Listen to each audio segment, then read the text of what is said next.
Hello नमस्कार मित्रों। आज का हमारा टॉपिक है लोकसभा। कौन सा टॉपिक है दोस्तों? लोकसभा।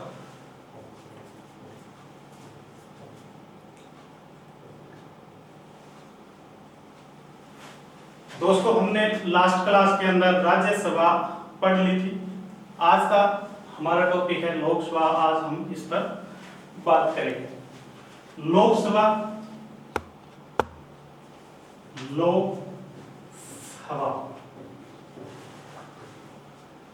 दोस्तों ये जो लोकसभा है, जिसे आज हम वर्तमान में लोकसभा कहते हैं, इसका पहले नाम था हाउस ऑफ द पीपल। क्या नाम था दोस्तों? 1954 से पहले इसका नाम था house of the people. House of the people. ये जो हम वर्तमान में जिसे लोकसभा बोल रहे हैं, उसी को पहले हाउस ऑफ द पीपल नाम से जाना जाता था। 23 अगस्त 1954 में इसका नाम बदलकर क्या कर दिया? लोकसभा कर दिया। लोकसभा जिसे हम वर्तमान में बोल रहे हैं, उसको पहले हाउस ऑफ द पीपल के नाम से जाना जाता था। 23 अगस्त 1954 में हाउस ऑफ द पीपल को बदलकर क्या नाम रख दिया? लोकसभा नाम कर दिया गया। ये तो थी दोस्तों लोकसभा के बारे में बेसिक बात। अब बात करते हैं दोस्तों, ये जो लोकसभा सदन है संसद का, जिसे निम्न सदन कहते हैं, ये सदन क्यों बनाया गया था? इसका काम क्या है? क्योंकि दोस्तों हमने राज्यसभा के अंदर देखा था कि राज्यसभा केवल राज्यों के हितों का प्रतिनिधित्व करती है, जबकि ये जो लोकसभा है ये समाज के लोगों का प्रतिनिधित्व करती है। इसलिए इसे लोकसभा कहा जाता है। पहले इसे हाउस ऑफ द पीपल कहा जाता था। इस लोकसभा को लोगों की सभा भी कहा जाता है, क्योंकि ये लोगों का प्रतिनिधित्व करती है, समाज के सभी वर्गों का प्रतिनिधित्व करती है। तो दोस्तों लोकसभा के बारे में सबसे पहले हम बात करेंगे इसकी संरचना की। इसकी बात करेंगे संरचना या संगठन की बात करेंगे। दोस्तों संविधान का जो आर्टिकल 81 है, इसमें लोकसभा का उल्लेख किया गया है, लोकसभा की संरचना बताई गई है। कौन सा आर्टिकल? आर्टिकल 81। इस आर्टिकल को ध्यान में रखना दोस्तों, क्योंकि 79 में क्या बताया था? संसद। 80 में क्या बताया था? राज्यसभा। और 81 में लोकसभा का उल्लेख किया गया। लोकसभा का उल्लेख किस आर्टिकल में किया गया है? अगर आपसे इस प्रकार से प्रश्न पूछा जाता है तो आपको क्या जवाब देना है? अनुच्छेद 81 के अंदर लोकसभा का उल्लेख किया गया। इसके बाद बात करते हैं दोस्तों, ये जो लोकसभा है इसके गठन की। इसका जो गठन है वो कब किया गया था? 17 अप्रैल 1952 में इसका गठन किया गया था। यानी आज जो लोकसभा है आकद बड़ी 17 अप्रैल 1952 के बन के तैयार होगी। और इसकी जो पहली बैठक है, इसकी जो पहली बैठक है वो कब होती है? फिर इसकी पहली बैठक 13 मई 1952 को हुई थी। कब हुई थी? 1952 को हुई थी। वर्तमान में जो लोकसभा है ये कब बनकर तैयार हुई थी? 17 अप्रैल 1952 को बनकर तैयार हुई थी। और इसकी पहली बैठक 13 मई 1952 को हुई थी। यानी 13 मई 1952 को इस लोकसभा ने अपना कार्य करना प्रारंभ कर दिया था। अब तक 17 बार, कितनी बार? 17 बार लोकसभा का गठन किया गया है। और वर्तमान में आप जानते हैं कौन सी लोकसभा चल रही है? 17वीं लोकसभा चल रही है, जिसके अध्यक्ष ओम बिरला है। तो लोकसभा का उल्लेख आर्टिकल 81 में किया गया है। इसका गठन 17 अप्रैल 1952 में हुआ था। इसकी पहली बैठक 13 मई 1952 को हुई थी। ये कुछ लोकसभा से संबंधित फैक्ट्स है, इनको आपको याद में रखना है। इसके बाद बात करते हैं दोस्तों इसके उपनामों की, लोकसभा के उपनाम। क्योंकि दोस्तों आपने भारत देश की आप खूबसूरती है कि उपनाम बहुत जल्दी टिके हैं, बहुत जल्दी उपनाम टिका लिया। जिया की कोई नाम राकेश है तो बिन काटियो, दौड़ियो, मोटियो, पतड़ियो, बहुत जल्दी उपनाम रखे। बीआई लोकसभा का भी कई उपनाम रख दिया। मूल नाम लोकसभा है लेकिन इसको निम्न सदन कहते हैं। इसी लोकसभा को किस नाम से जानते हैं? निम्न सदन के नाम से भी जानते हैं। इसी लोकसभा को अस्थायी सदन भी कहते हैं, अस्थायी सदन भी कहते हैं, और इसे प्रत्यक्ष सदन भी कहा जाता है। प्रत्यक्ष सदन भी किसको कहते हैं? लोकसभा को कहते हैं। इसके अलावा इसे लोगों का सदन, लोगों का सदन भी कहते हैं। और इसके अलावा इसका एक नाम और है, वो है भावनाओं का सदन। भावनाओं का सदन यानी हाउस ऑफ द सेंटिमेंट के नाम से भी जानते हैं। तो बहुत सारे इस लोकसभा के उपनाम दिए गए हैं। निम्न सदन कह देते हैं इसको, इसी को अस्थायी सदन कहते हैं, प्रत्यक्ष सदन कहते हैं, लोगों का सदन कहते हैं, भावनाओं का सदन कहते हैं, और इसे प्रथम सदन भी कहते हैं। प्रथम सदन भी कहा जाता है। ये इतना सारा ही लोकसभा का उपनाम है। ठीक है दोस्तों, अब इसको देखते हैं। देखो दोस्तों, लोकसभा को अस्थायी सदन क्यों कहा जाता है? क्योंकि लोकसभा को 5 वर्ष का जो कार्यकाल होता है उससे पहले भंग किया जा सकता है। ये एक अस्थायी सदन होता है। राष्ट्रपति इसको प्रधानमंत्री की सिफारिश पर कार्यकाल से पहले भंग कर सकता है। इसके बाद शब्द आता है अप्रत्यक्ष सदन। क्यों कहते हैं लोकसभा को? क्योंकि इस लोकसभा के सदस्यों का जब चुनाव होता है, लोकसभा का चुनाव होता है, उसमें आप और हम भाग लेते हैं, यानी देश की आम जनता भाग लेती है, इसलिए इसको प्रत्यक्ष सदन भी कहते हैं।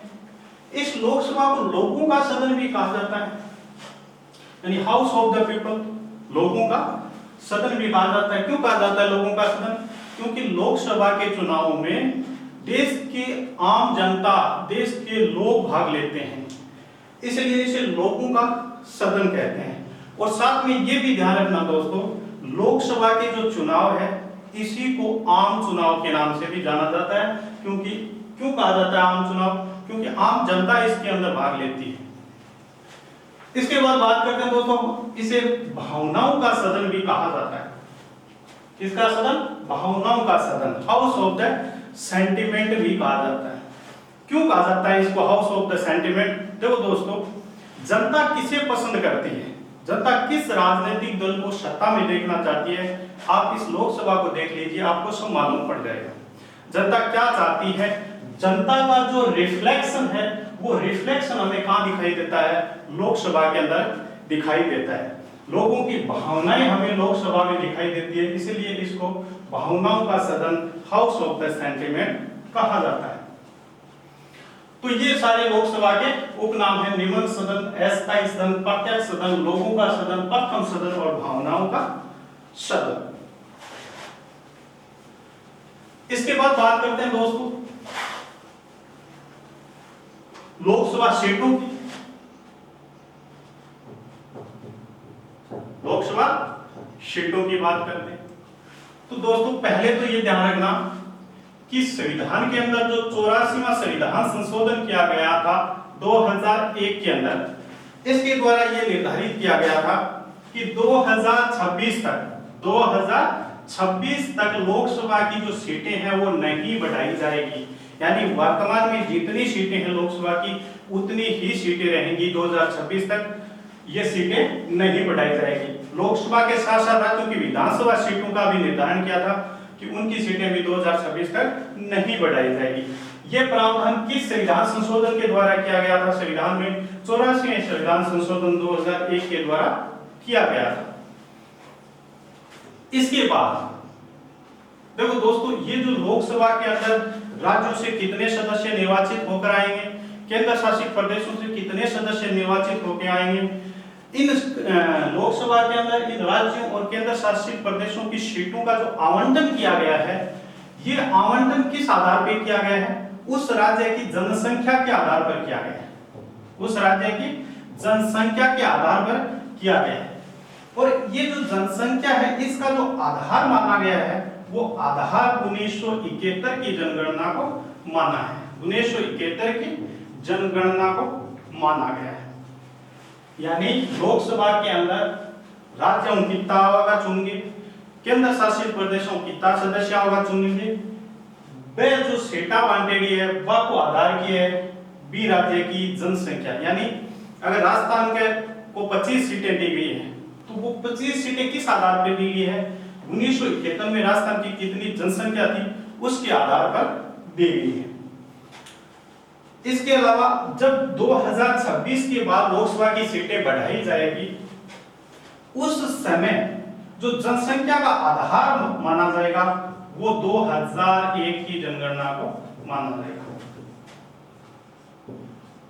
किसको माना जाएगा दोस्तों, 2001 की जनगणना को माना जाएगा। तो ध्यान रखना लोकसभा की जो सीटें हैं वो 2026 तक नहीं बढ़ाई जाएगी। इसका प्रावधान 84वें संविधान संशोधन 2001 के द्वारा किया गया है। लोकसभा में जो सीटों का आवंटन किया गया है वो संबंधित राज्य की जनसंख्या के आधार पर किया गया है और जनसंख्या का आधार 1971 की जनगणना को माना गया है। 2026 के बाद जैसे ही लोकसभा की सीटें बढ़ाई जाएगी तो वो किस आधार पर बढ़ाई जाएगी, 2001 की जनगणना के आधार पर बढ़ाई जाएगी। इसके बाद बात करते हैं दोस्तों कि लोकसभा की अधिकतम सदस्य संख्या कितनी हो सकती है। तो लोकसभा की अगर अधिकतम पूछे सदस्य संख्या, अधिकतम सदस्य संख्या, तो आपको बताना है कि 552 हो सकती है। कितनी हो सकती है, 552 हो सकती है। लोकसभा की अधिकतम सदस्य संख्या कितनी हो सकती है, 552 हो सकती है। अब ध्यान ये रखना है कि ये जो 552 सदस्य हैं इनमें से राज्यों से कितने निर्वाचित होकर आएंगे, यूटी से कितने निर्वाचित होकर आएंगे और राष्ट्रपति के द्वारा कितने मनोनीत किए जाएंगे। तो ये जो 552 सदस्य हैं इनमें से 530 सदस्य तो कहां से निर्वाचित होंगे, भारत के सभी राज्यों से निर्वाचित होंगे, राज्यों से निर्वाचित होंगे। कहां से निर्वाचित होंगे, राज्यों से निर्वाचित होंगे। कितने सदस्य, 530 सदस्य। इसके अलावा 20 सदस्य केंद्र शासित प्रदेशों से निर्वाचित होंगे, केंद्र शासित प्रदेश से निर्वाचित होने वाले। बचे कितने, 2 सदस्य। ये 2 सदस्य राष्ट्रपति के द्वारा मनोनीत होते हैं। किसके द्वारा मनोनीत होते हैं, राष्ट्रपति के द्वारा मनोनीत किए जाते हैं 2 सदस्यों को। और राष्ट्रपति इनको मनोनीत कब करता है, जब राष्ट्रपति को यह लगता है कि लोकसभा के अंदर जो सदस्य निर्वाचित होकर आए हैं उनमें से एक भी सदस्य ऐसा नहीं है जो आंग्ल भारतीय समुदाय का है। तो ऐसी स्थिति में आंग्ल भारतीय समुदाय को लोकसभा में समुचित प्रतिनिधित्व देने के लिए उस समुदाय के 2 सदस्यों को राष्ट्रपति लोकसभा में मनोनीत करता है। और ये जो मनोनीत करने की जो प्रक्रिया है ये किस आर्टिकल में बताई गई है, आर्टिकल 331 में बताई गई है। यानी आर्टिकल 331 के अंदर राष्ट्रपति को ये पावर मिला है कि वो लोकसभा में 2 आंग्ल इंडियन समुदाय के व्यक्तियों को मनोनीत कर सकता है। अब टाबलो आप पूछोगा थे कि वो आंग्ल इंडियन कौन हुए, तो ध्यान रखियो कि इसो टापर जी वो बाप या तो अंग्रेज रही लोग है कभी और भी माँ भारतीय है, बा दोनों उत्पन्न जो संतान है बा आंग्ल इंडियन कहलावे। और ईसा भारत के अंदर बहुत सारा है, ठीक है।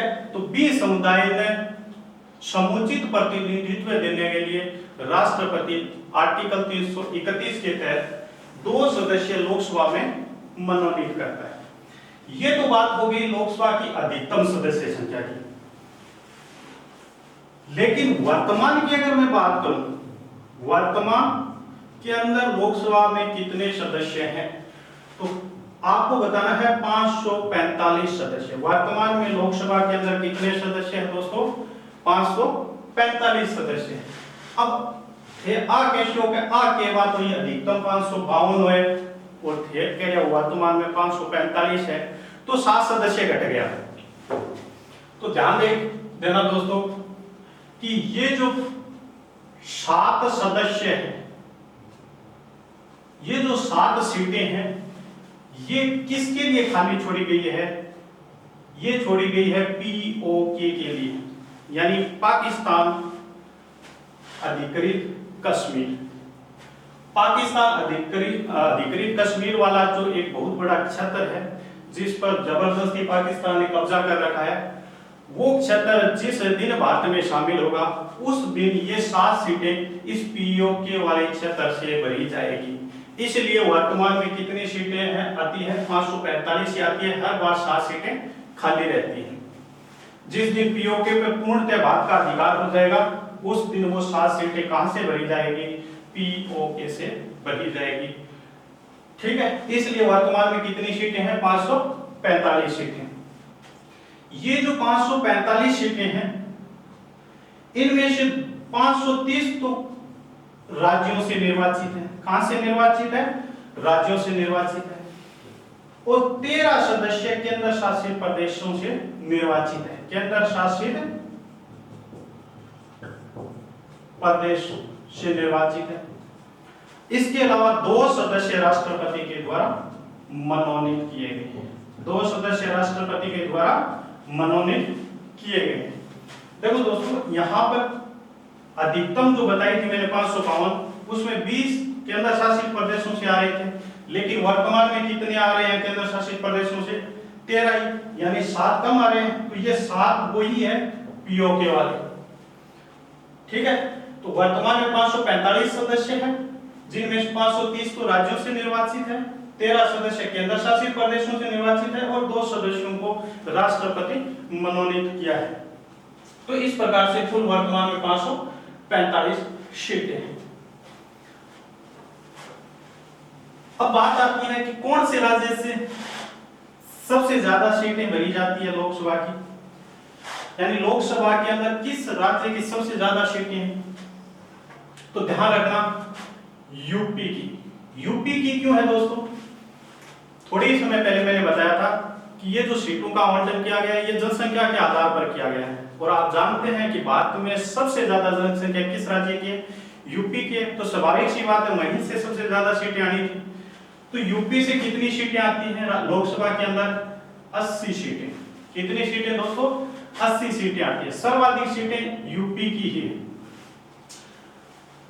2 नंबर की अगर बात करें तो महाराष्ट्र का आता है, और महाराष्ट्र से 48 सीटें लोकसभा के अंदर है। 48 सीटें। बात करते हैं आप राजस्थान की, तो राजस्थान में आया 25 सीटें। राजस्थान की लोकसभा है कितनी सीटें हैं? 25 सीटें। कितनी सीटें? 25 सीटें। कठू अब राजस्थान। ठीक है, बात आ है कि सौ कम कौन से राज्य की है? तो ऐसा छोटा छोटा राज्य है नागालैंड, मिजोरम, सिक्किम,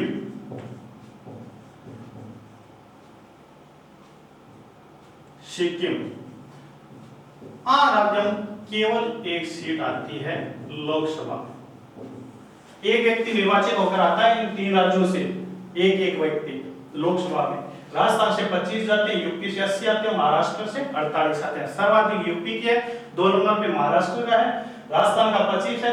25 आंध्र प्रदेश की सीटें भी है, इसको भी ध्यान रखना। नागालैंड, मिजोरम और सिक्किम से एक सदस्य निर्वाचित होकर आते हैं। तो ये थी लोकसभा की सीटों के बारे में जानकारी। बात करते हैं लोकसभा के कार्यकाल।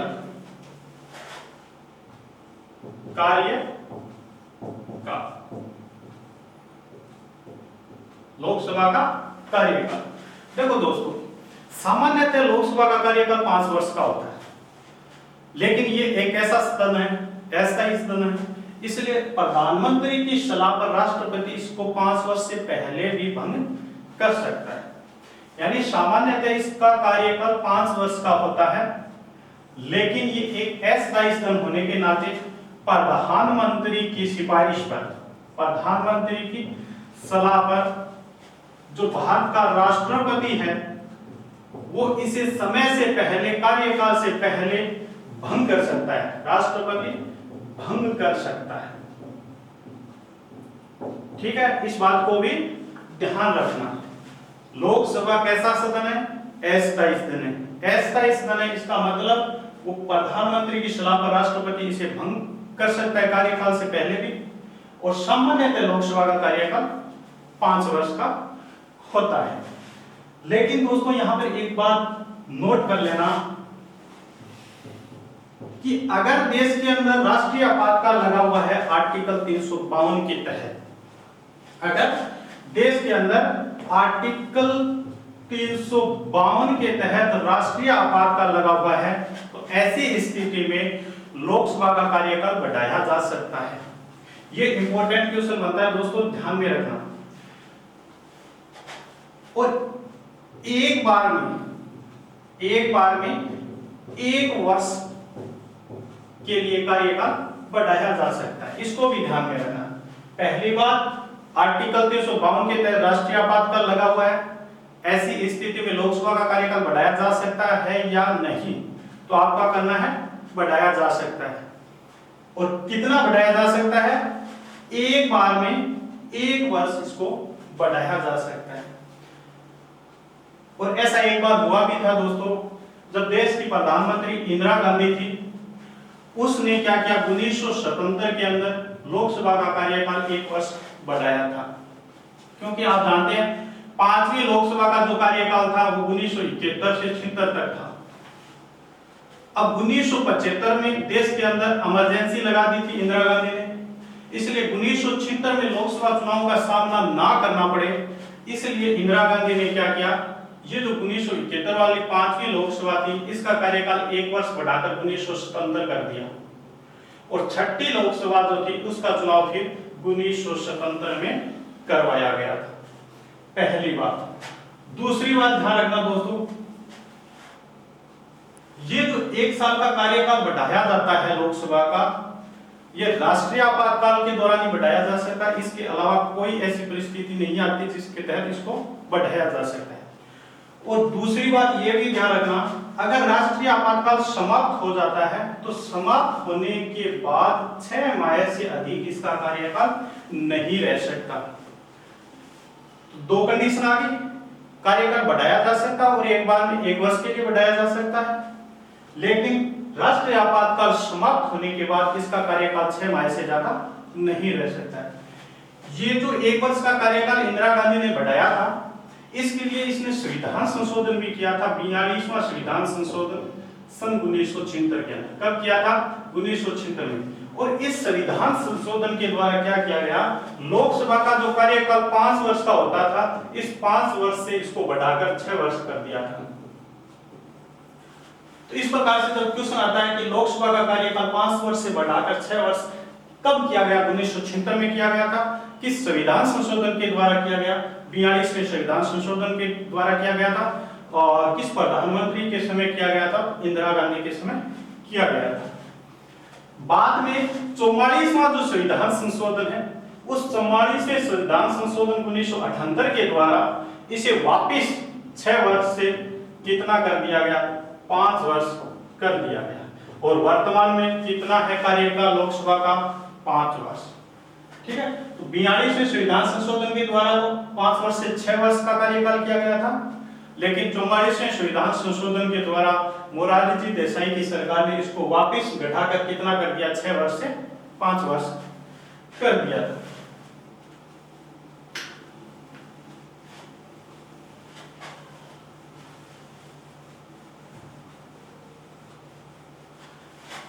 इसके बाद बात करते हैं दोस्तों, लोकसभा को सदस्य बनने खातिर की योग्यता चाहिए। लोकसभा का सदस्य बनने के लिए क्या योग्यता चाहिए? बात करते हैं लोकसभा सदस्य बनने की योग्यता की। तो सिंपल है दोस्तों, पहला भारत का नागरिक होना चाहिए, दिवालिया पागल नहीं होना चाहिए, किसी लाभ के पद पर नहीं होना चाहिए। एक चीज इंपॉर्टेंट है और वो क्या है, लोकसभा सदस्य बनने के लिए कम से कम 25 वर्ष उम्र होनी चाहिए। कितनी उम्र होनी चाहिए? 25 वर्ष उम्र होनी चाहिए। जबकि राज्यसभा का सदस्य बनने के लिए 30 वर्ष उम्र होनी चाहिए। तो ये एक योग्यता में एक पॉइंट ध्यान में रखना कि लोकसभा का सदस्य बनने के लिए कम से कम कितनी उम्र होनी चाहिए, 25 वर्ष होनी चाहिए। बाकी आप जानते ही हैं कि भारत का नागरिक होना चाहिए, वो किसी लाभ के पद पर होना नहीं चाहिए, पागल नहीं होना चाहिए, दिवालिया नहीं होना चाहिए। तो वो सिंपल योग्यता है। तो योग्यता में सिर्फ एक पॉइंट याद रखना कि कम से कम 25 वर्ष उम्र होनी चाहिए। अब बात आवे कि अन्य वो चुनाव किया उसी लोकसभा सदस्यों चुनाव किया करियो जावे। तो दोस्तों बात करूं मैं पहली लोकसभा की। पहली लोकसभा के जो चुनाव हुए थे वो अक्टूबर 1951 से फरवरी 1952 तक हुए थे। यानी शुरुआत पहली लोकसभा के चुनाव की अक्टूबर 1951 में हुई थी और होते होते फरवरी 1952 आ गई थी। तो अक्टूबर 1951 से फरवरी 1952 के मध्य पहली लोकसभा का चुनाव हुआ था। और ये जो लोकसभा के चुनाव है इसी को हम आम चुनाव भी कहते हैं। पहली लोकसभा का ये जो चुनाव हुआ था ये 489 सीटों के लिए हुआ था। कितनी सीटों के लिए? 489 सीटों के लिए हुआ था। आज 545 है, उस समय 545 सीटें नहीं थी, केवल 489 सीटें ही थी। जब 489 सीटों पर चुनाव हुआ था पहली लोकसभा के लिए, तो उसमें सबसे बड़ी पार्टी आई थी कांग्रेस। और कांग्रेस को इन 489 सीटों में से 364 सीटें मिली थी। कितनी सीटें मिली थी? 364 सीटें मिली थी। और दूसरी सबसे बड़ी पार्टी थी भाकपा। ये दोस्तों भाकपा है, भाजपा नहीं है, भारतीय कम्युनिस्ट पार्टी है, न कि भारतीय जनता पार्टी है। ठीक है। ये जो दूसरी सबसे बड़ी पार्टी थी भाकपा थी, इसको 16 सीटें मिली थी और कांग्रेस को 364 सीटें मिली थी। और कांग्रेस के जो पंडित जवाहरलाल नेहरू है, पंडित जवाहरलाल नेहरू जी, ये देश के पहले निर्वाचित प्रधानमंत्री बने थे। तो ध्यान रखना, आपसे पूछा जाए कि पहली लोकसभा के चुनाव कब हुए थे? अक्टूबर 1951 से फरवरी 1952 तक हुए थे। 17 अप्रैल 1952 को गठन हो गया था लोकसभा का और 13 मई 1952 से पहली लोकसभा ने कार्य प्रारंभ कर दिया था। पहली लोकसभा में 489 सीटों के लिए चुनाव हुआ था, जिनमें से कांग्रेस को 364 सीटें मिली थी और कांग्रेस के पंडित जवाहरलाल नेहरू देश के पहले निर्वाचित प्रधानमंत्री बने थे। भाजपा दूसरी सबसे बड़ी पार्टी थी जिसको 16 सीटें मिली थी। अब बात करते हैं चुनावों की, लोकसभा सदस्यों के चुनाव की। तो दोस्तों भारत के अंदर 2 तरीकों से चुनाव करवाए जाते हैं। एक तरीका तो मैंने पहले ही बता दिया, एकल संक्रमणीय आनुपातिक प्रणाली के द्वारा। पहला तरीका तो कौन सा था? एकल संक्रमणीय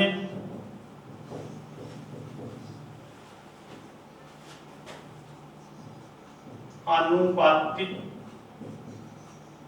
प्रणाली, ये थी।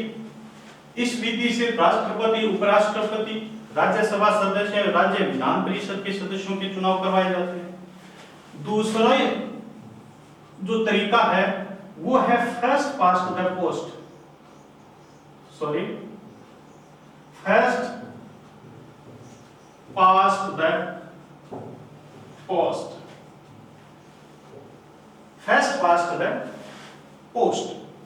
भारत के अंदर ये 2 तरीके हैं चुनाव करवाने के। एकल संक्रमणीय आनुपातिक प्रणाली के द्वारा राष्ट्रपति, उपराष्ट्रपति, राज्य विधान परिषद और राज्यसभा के सदस्यों के चुनाव होते हैं। बाकी जो चुनाव है वो first past the post, first past the post system के द्वारा करवाए जाते हैं। इस first past the post system को अंग्रेजी में कहते हैं हिंदी में कहते हैं अग्रता ही विजेता, अग्रता ही विजेता, ये इसके लिए हिंदी शब्द है। फर्स्ट पास्ट द पोस्ट को अंग्रेजी हिंदी में क्या कहते हैं, अग्रताही विजेता। अब आप ये पूछोगे कि ये क्या होता है फर्स्ट पास्ट द पोस्ट, तो सिंपल सो है, इसी पद्धति जी के अंदर आप और हम जब चुनाव डालने वोट डालने जाते हैं तो हमारे वोट का जो मूल्य है, हमारे वोट की जो वैल्यू है वो केवल एक मानी जाती है, और जो उम्मीदवार सबसे ज्यादा वोट प्राप्त करता है वो चुनाव जीत जाता है। ऐसी पद्धति को first past the post system कहा जाता है। ध्यान देना, ऐसी पद्धति जिसमें देश की आम जनता, आप और हम जब वोट डालने जाते हैं तो हमारे वोट का मूल्य एक माना जाता है, और जो उम्मीदवार सबसे ज्यादा वोट प्राप्त करता है वो चुनाव के अंदर विजेता हो जाता है। उस पद्धति को, उस सिस्टम को first past the post system के नाम से जाना जाता है, अग्रताही विजेता पद्धति के नाम से जाना जाता है। पहली बात।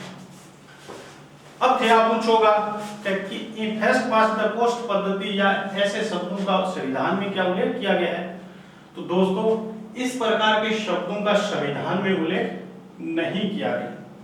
संविधान के आर्टिकल 81 में इस प्रकार के शब्दों का प्रयोग नहीं किया गया है। आर्टिकल 81 में केवल इतना बताया गया है कि लोकसभा के अधिकतम जो 530 सदस्य है वो 530 सदस्य विभिन्न राज्यों से प्रत्यक्ष रूप से चुने जाएंगे। प्रत्यक्ष रूप से, ध्यान देना दोस्तों, प्रत्यक्ष रूप से चुने जाएंगे, ऐसा आर्टिकल 81 के अंदर प्रावधान किया गया है, और इसी से हमने first past the post system को अपनाया है। तो भारत के अंदर ये दो तरीके हैं चुनाव करवाने के, एकल संक्रमणीय आनुपातिक प्रणाली और दूसरा first past the post system. Lok Sabha के चुनाव हो, चाहे राज्यों की विधानसभा के चुनाव हो, पंचायती राज या नगर पालिका के चुनाव हो, ये सारे इसी पद्धति के द्वारा करवाए जाते हैं। अब बात करते हैं लोकसभा सदस्यों का चुनाव होता कैसे है। लोकसभा सदस्यों के चुनाव की बात करें तो दोस्तों 4 शब्द है, अच्छी तरह घोट कर पी जाना। पहला शब्द है कि लोकसभा सदस्यों का चुनाव प्रत्यक्ष रूप से होता है, प्रत्यक्ष रूप से। दूसरा, first past the post system के द्वारा, first past the post system के द्वारा होता है।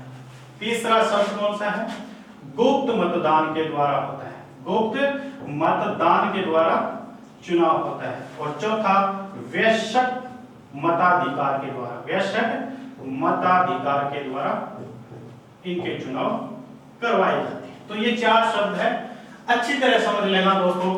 प्रत्यक्ष रूप से इनका चुनाव होता है। प्रत्यक्ष रूप से मतलब कि इनके चुनाव में आम जनता भाग लेती है, आप और हम भाग लेते हैं, इसलिए इनके चुनाव प्रत्यक्ष रूप से होते हैं। दूसरा तरीका first past the post system, यानी इनके चुनाव में जिस उम्मीदवार को सबसे ज्यादा वोट मिलते हैं वो भी उम्मीदवार विजेता हो जाता है, इसलिए कहते हैं first past the post system. तीसरा, गुप्त मतदान, यानी इनके चुनाव है वो दिखाकर नहीं डाले जाते हैं, इनके चुनाव में वोट हम और आप जब डालते हैं तो गुप्त रूप से डालते हैं, इसलिए इसको कहते हैं गुप्त मतदान। और चौथा है वैश्यक मताधिकार, यानी इनके चुनाव में वो सारे भाग लेते हैं जो 18 वर्ष से बड़े हैं और जिसको मत देने का अधिकार है। तो इनके चुनाव प्रत्यक्ष रूप से first past the post system के द्वारा, गुप्त मतदान और वैश्यक मताधिकार के द्वारा करवाए जाते हैं। ये है तरीका लोकसभा सदस्यों के चुनाव का। इसके अलावा 2 पॉइंट और ध्यान में रखना दोस्तों, जो काफी इंपॉर्टेंट है एग्जाम के पॉइंट ऑफ व्यू से। और पहला पॉइंट है कि भारत का कोई नागरिक 2 लोकसभा क्षेत्र से निर्वाचित हो सकता है, यानी 2 लोकसभा क्षेत्र से वो चुनाव लड़ सकता है, लेकिन वो प्रतिनिधित्व केवल एक ही लोकसभा क्षेत्र का करेगा। इस बात को ध्यान रखना, यानी वो 2 लोकसभा क्षेत्र, 2 लोकसभा क्षेत्र से चुनाव तो लड़ सकता है, वहां से जीत सकता है, लेकिन लोकसभा में वो प्रतिनिधित्व केवल एक ही लोकसभा क्षेत्र का करेगा। ऐसा उदाहरण भी है। तो देखो दोस्तों, 2014 के अंदर नरेंद्र मोदी 2 लोकसभा सीटों से चुनाव जीता था। एक थी वाडोदरा और दूसरी थी वाराणसी।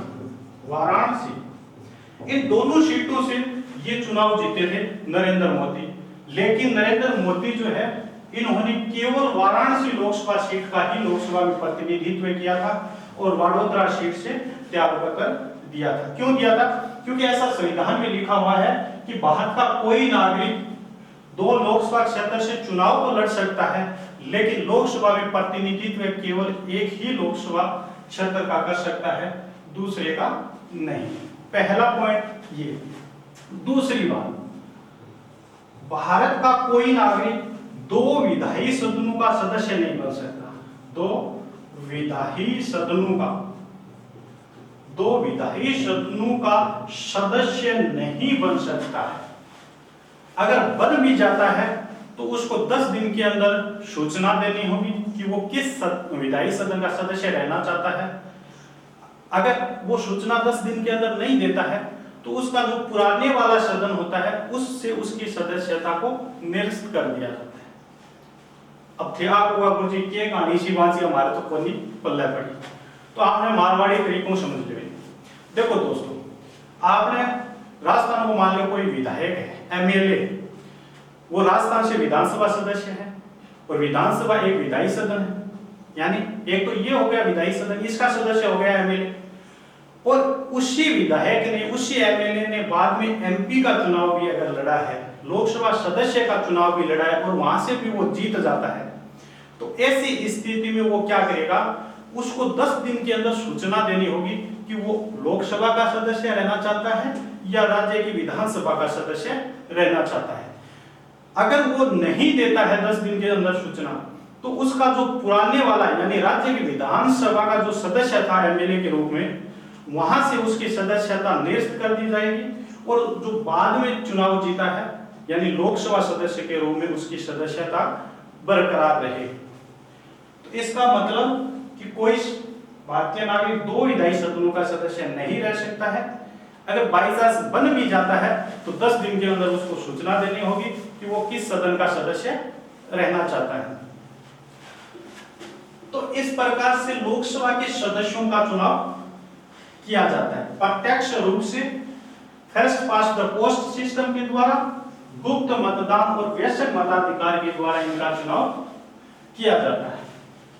तो दोस्तों, हमने लोकसभा के बारे में पढ़ा, लोकसभा की सामान्य जानकारी, उसकी संरचना यानी आर्टिकल 81 के बारे में पढ़ा, उसके गठन की, उसके उपनामों की, कार्यकाल, सीटों और निर्वाचन और योग्यता, इन सारी बातों पर हमने डिटेल से चर्चा की है। बाकी बातें हम नेक्स्ट क्लास में करेंगे। इस क्लास में बस इतना ही। धन्यवाद।